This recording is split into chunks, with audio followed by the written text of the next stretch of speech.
के धरती पर हो। हाँ, लेकिन ऐसे देखने को नहीं मिल रहा है। इस बार भी लगता है कि एशिया को विश्व युद्ध का धरातल बना देगा और यहाँ का जो जनमानस है, जनता है, वह युद्ध में झोंकी जाएगी। हालांकि हम नहीं चाहते, हमारी पार्टी नहीं चाहती कि युद्ध हो। युद्ध हो, हमारे देश में युद्ध नहीं हो। हाँ, युद्ध में हम युद्ध विरोधी हैं, क्योंकि निर्दोष मारे जाते हैं। निर्दोष मारे जाते हैं। जो संपत्ति खर्च होता है वह किसानों और मजदूरों के द्वारा उत्पादित वस्तु खर्च होता है, और युद्ध में जो मारा जाता है वह किसान का बेटा मारा जाएगा, मजदूर का बेटा मारा जाएगा, अल्प वेतन भोगी कर्मचारी का बेटा मारा जाएगा। ये नहीं कि टाटा, बिड़ला या बड़े बड़े जो पूंजीपति हैं या जो बिल गेट्स है अमेरिका का, उसका बेटा मारा जाएगा। तो ऐसे चेहरा हैं यहाँ पर रामचंद्र आजाद जी, इनसे दिन भर भी बात करेंगे तो बहुत कम होगा, चूंकि अनुभवी और अनुभूति और इनके पास जो बहुत सारे राजनीतिक का जो अनुभव होना चाहिए ये रखते हैं, और इनके साथ जो अनुभव है ना वो माने मीडिया को माने अधिक पड़ जाएगा, ये हालात है। और चाचा जी एक सबसे बड़ी सवाल और बहुत संक्षिप्त में आप दीजिए कि बिहार में जो ये व्यवस्थाएं चल रही है, बिहार में जो राजनीतिक चल रही है, क्या आप इससे संतुष्ट हैं? देखिए, बिहार में किसानों और मजदूरों की हित में कोई राजनीति नहीं हो रही है। राजनीति जो कर रहे हैं सत्ता और विपक्ष, ये कुर्सी के लिए कर रहे हैं, जनता के लिए नहीं कर रहे हैं। लड़ाई होनी चाहिए जनता की लिए कि किसानों का एमएसपी चाहिए, किसानों को खेती के लिए बिजली फ्री चाहिए, किसानों और मजदूरों पर जो सरकारी कर्जा है उसको माफ चाहिए, और कम से कम जो बिजली घरों में जलता है वो गरीब लोगों को लिए 400 यूनिट बिजली फ्री चाहिए। लेकिन ऐसा हो नहीं रहा है, न कर्जा माफ हो रहा है, न एमएसपी की गारंटी मिल रही है, और न यहाँ बेरोजगारी मिट रहा है। और अब तो और एक सवाल है कि मजदूर भी आंदोलन पर उतर गए हैं। जो 4 लेबर कोड जो लाया है ये भी मजदूर विरोधी है, और जो केंद्र का सरकार है या राज्य के सरकार है, दोनों को मुंह में मुंह मिलता है।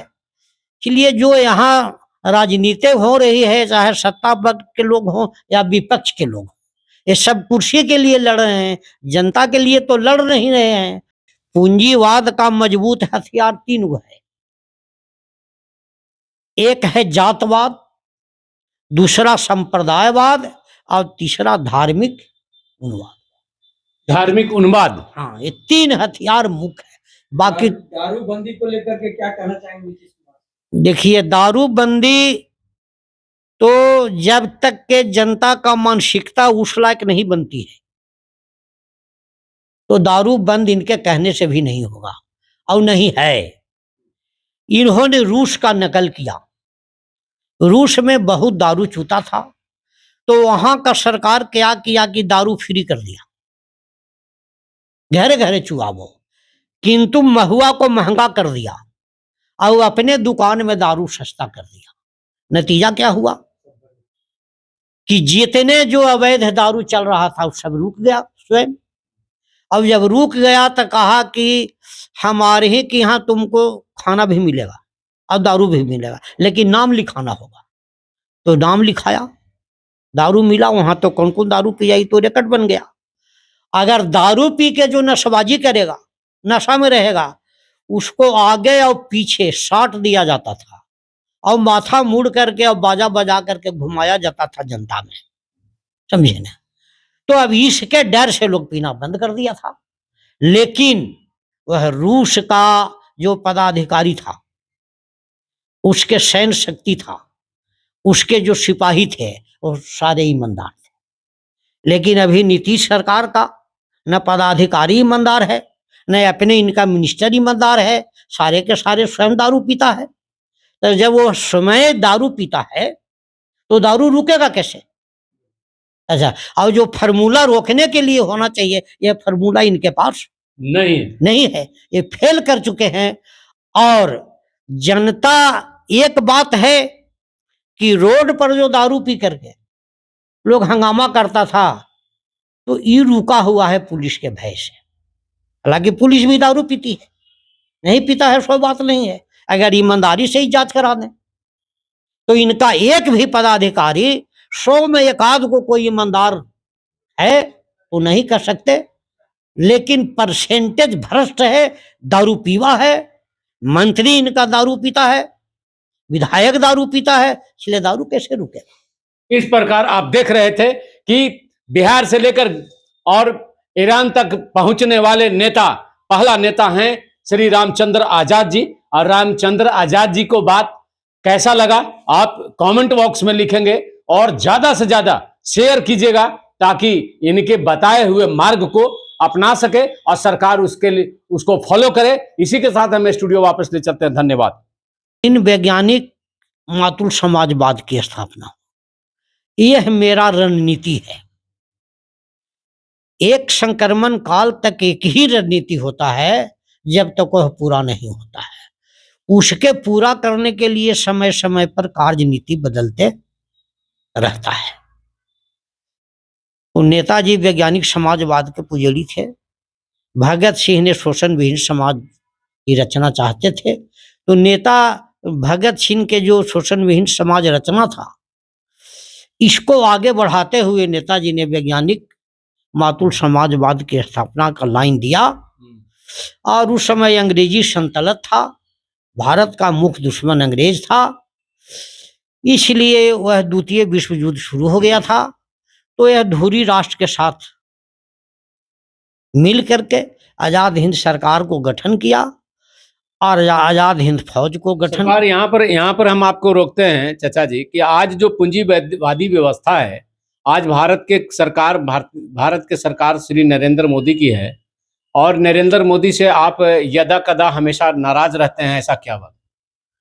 देखिए, नरेंद्र मोदी हो या इसके पहले मनमोहन सिंह थे, उसके पहले भी सरकारें थी जी, तो खास करके नरेंद्र मोदी से ही नाराजगी के कोई बात नहीं है, इसलिए कि किसी की हार चाम से लड़ाई नहीं है, लड़ाई सिद्धांत की होती है।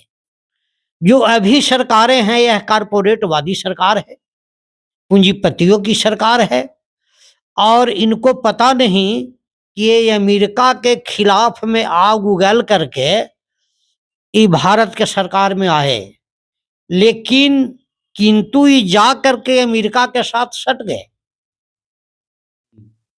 अमेरिका प्रस्त हो गए। तो जो इनसे भारतीय पूंजीपति वर्ग आशा रखता था, वह आशा भी टूट रहा है इनसे। किंतु अब सवाल यहाँ है कि जो पूंजीवाद के अंदर नरेंद्र मोदी का जो चेहरा है, यह चेहरा इतना बड़ा पूंजीवाद का दलाल अन्य पार्टी में कोई नहीं दिखने को मिल रहा है, इसलिए भारत का पूंजीपति वर्ग इनको जिंदा रखे हुए है, सरकार में बनाए रखे हुए है। और अभी नमस्कार दोस्तों, मैं हूं अजय सिंह और अभी आप देख रहे हैं फास्ट न्यूज इंडिया।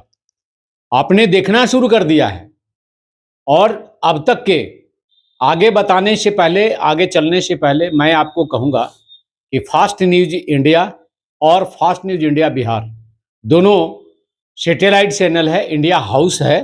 यह सबसे बड़ा, देश का सबसे बड़ा न्यूज चैनल है, और